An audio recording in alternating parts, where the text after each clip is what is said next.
lineup, had a great game, came off the bench with energy, always does that, but he scored a lot of points last night, and he got 19 points. Dario Saric was their leading scorer, which is huge for them. Their two young superstars had two double-doubles last night, points and rebounds, did very well. They were more physical. Obviously, I got a little chippy out there, playoff basketball, you know how it is, but they did a great job of using all the other guys. Sure. More guys got involved in the scoring and did a good job on defense. I think when this series started, you looked at it and said, oh, the Sixers are clearly the advantage here. They have Joel Embiid, they have Ben Simmons, they've been playing lights out. I mean, Rookie of the Year candidate, just fantastic players, young, exciting, so talented. And yet, besides last night, where they played okay, they showed up, they weren't outrageous. They've struggled a little bit in this series. Can you break that down a little bit for us? Why, what that is, if it was a mental or if it's just the fact that the stage is a little too big for them? Yeah, they haven't shot the ball very well, especially this series, but that's playoff basketball. You're playing against a very well-coached defensive team in the Celtics who they watch the film.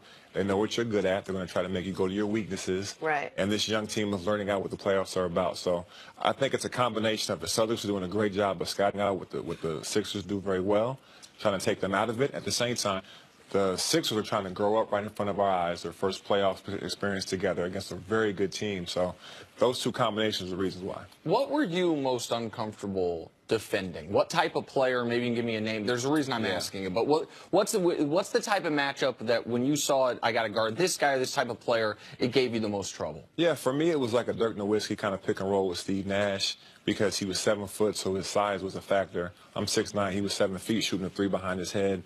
And if you get up on him, he could drive by you. And that team that Seattle had where it was Rashard Lewis, Ray Allen, and Radmanovich, that the pick and rolls you really couldn't switch because they were all three-point shooters as well. So those were the matchups that I struggled with because they were great three-point shooters, so you had to recover to the paint on drives and get back out to shooters. The reason I ask is what this series is revealing to me at least is, and I think Joel Embiid is going to finish second in Defensive Player of the Year this year, and deservedly so. He's been outstanding. And we saw him even in the NBA All-Star game, the ability to, on a switch, go out and guard guys. Like, he's been great.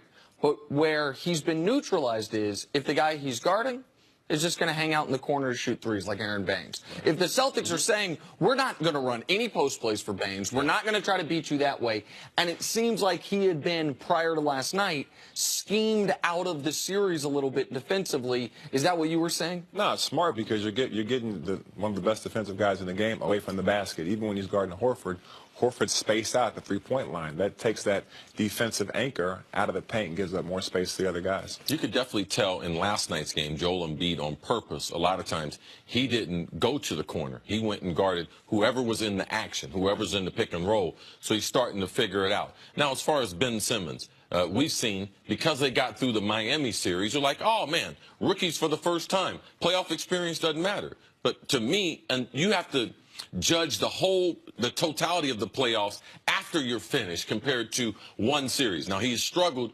big in series number 2. What do you look for him going into year number 2 next year after seeing what's happened in the playoffs? How can he improve his game? His jump shot. I mean, you think about it. If this guy gets a jump shot, the league is his.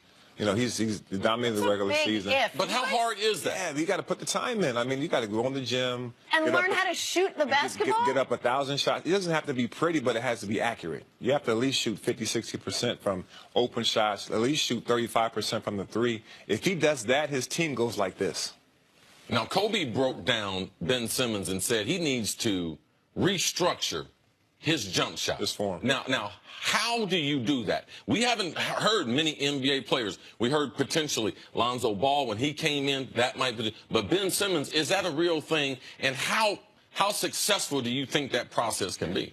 It's going to take time. Obviously, anything that you want to be successful, it takes time. But he's got to do it, though. At the end of the day, if he gets his jump shot where he's more accurate, he's shooting 65, 70% of mid-range shots, and he's shooting 30 to 35% from three, his whole team goes like this because now he's a threat.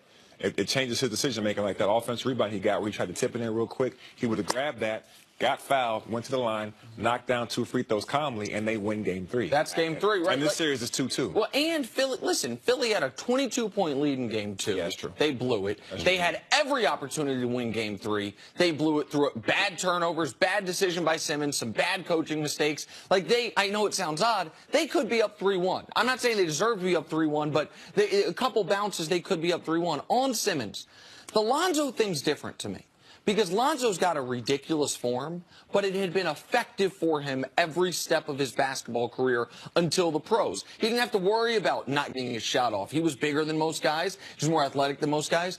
Ben Simmons, how surprising is it to you that he hasn't ever developed in his entire basketball career, high school, AAU, year at LSU, just a semi-competent 12-footer. Like, that's the part that's shocking to me, because he's not a guy who was playing center his whole life. He's a guy who's been a point guard. He's been a big point guard. Why do you think he's never developed it? Because he didn't have to? Because he could just get to the rim on everyone? Like, is that a failure in some youth coaching? Like, why do you think he's gotten to this point to where he doesn't even think to shoot the ball outside of 6 feet? Well, that's a good point that you made about Ball. You could say the same for Ben Simmons. He's been the tallest player, the most athletic player, maybe the most talented player on the court. Even more so than Ball. Yeah, no question, because he's 6'11", you know, so at the end of the day, he didn't really have to get a jump shot because he could do so many other things and be effective.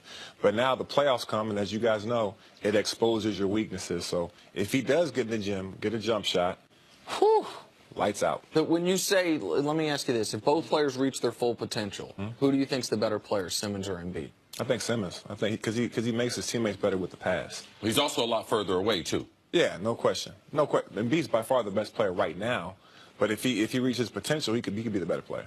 All right. Carlos, we'll see you a little bit later on the show. Yeah.